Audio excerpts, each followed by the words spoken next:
So the SEC wants even more paperwork from Ripple to take to court. In this video, I'm going to talk about what the SEC is looking for, and at the same time, hiding documents from Ripple that the court actually told them they're supposed to produce that they haven't produced yet. And then Ripple responded. I'm going to get into that in this video. In some other big cryptocurrency news, the infrastructure bill that was just passed by the Senate did not include the new crypto amendments that Congress, or some in Congress, had been pushing for the past few days. I'm going to tell you what the implications of that could mean and what the timeframes are looking like for that to actually get passed in Congress. And if you're looking at different asset classes over the next 5 to 10 years to invest in, I'm going to go over something that one research analyst was looking at and what he's calling the United States stock market and what it's going to do over the next 10 years. Hey everyone, my name is Randy and welcome back to the Late Night Grind. On this channel, I'm covering cryptocurrency news, investment markets, personal finance, and of course the Ripple versus the SEC case. So if any of those topics interest you and you want to follow along, make sure you hit the subscribe button, click that bell notification icon, and of course, go ahead and click the thumbs up button. It really helps me out with the YouTube algorithm.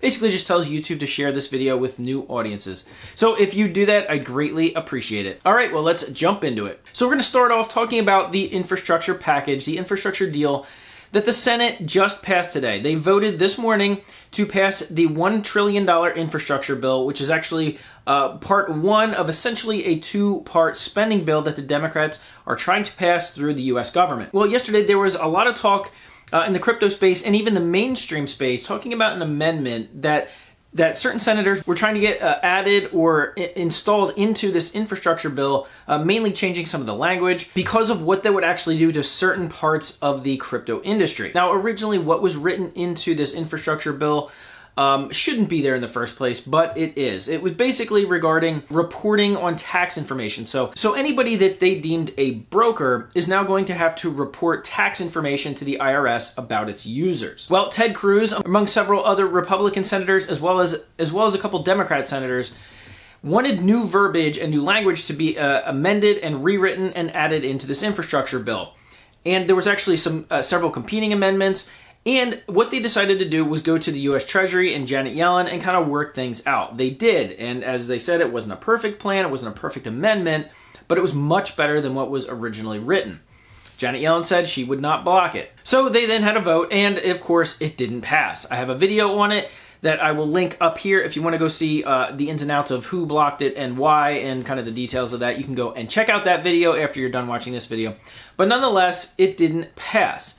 Well, this morning there was a vote for the overall infrastructure bill, or the first part of it, the $1 trillion spending bill, yes, $1 trillion, and it passed the Senate, which now goes to the House of Representatives for a vote. So here's how it's going to work. Nancy Pelosi has signaled that she's actually not going to have the House vote on the infrastructure package until the second part, the reconciliation bill, is actually voted on by the Senate and passed back to the House of Representatives, so the House can vote on both of these bills at the same time.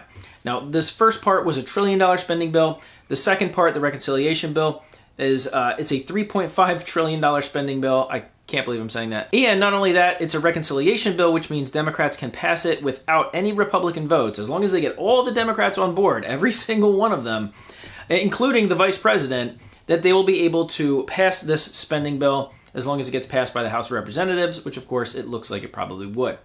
Now, the time frame on this looks like it could be months down the road. Several commentators that I was watching are speculating that this could be 3 to 4 months away before it could actually pass. Now, several others say it could be as few as another month, maybe 2, but in general, we're looking at a couple of more months until this thing could actually pass and be implemented. And even the crypto law itself, the reporting law, is not supposed to go into effect until 2023, so there's still a little bit of time.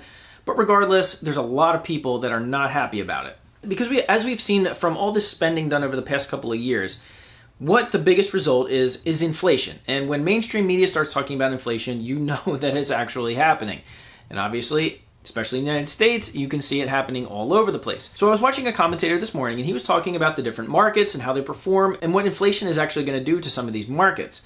His prediction was that over the next 10 years, the United States stock market will actually be one of the worst performing asset classes of all of them. So whether you're looking at commodities, gold and silver, crypto, foreign stocks, real estate, whatever it is, there's a lot of different asset classes, and he's predicting that the US stock market could be one of the worst performing ones.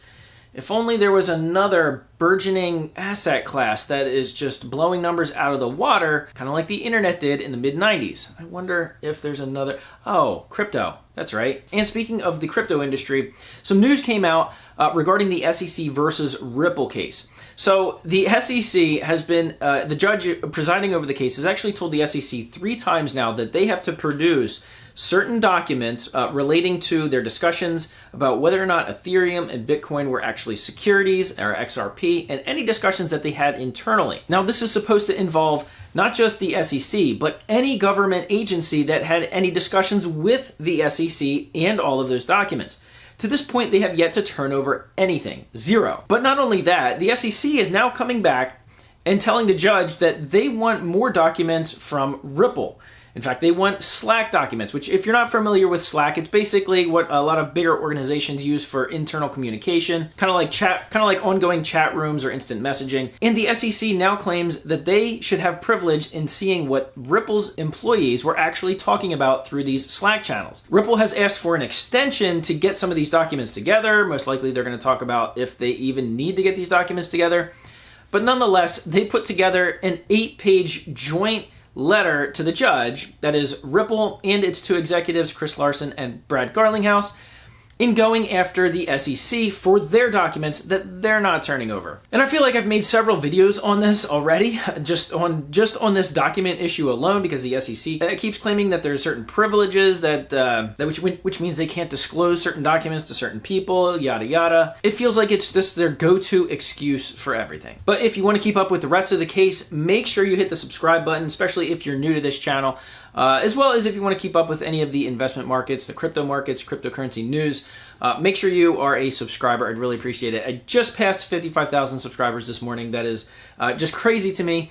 So I really, really appreciate it. But if you are new to the channel, I'd also ask you go ahead and check out the community tab on this channel. I have a whole bunch of polls that I put out, many different polls per week asking your opinions and your thoughts on the cryptocurrency world, investment markets, and some different coins and things like that. Price predictions, speculation, things like that. So if you want to take part in it, go ahead and vote on some of those polls so you can see what other members of the Late Night Grind community are also thinking. All right, guys, well, I appreciate you watching all the way to the end. And don't forget, click on one of the 2 videos being shown to you right now, because YouTube thinks that based on your watch history, that one of these 2 videos is probably going to be up your alley as well. All right, guys, well, thanks for watching. And once again, please give this video a big thumbs up. I greatly appreciate it. And I'll see you guys on the next video.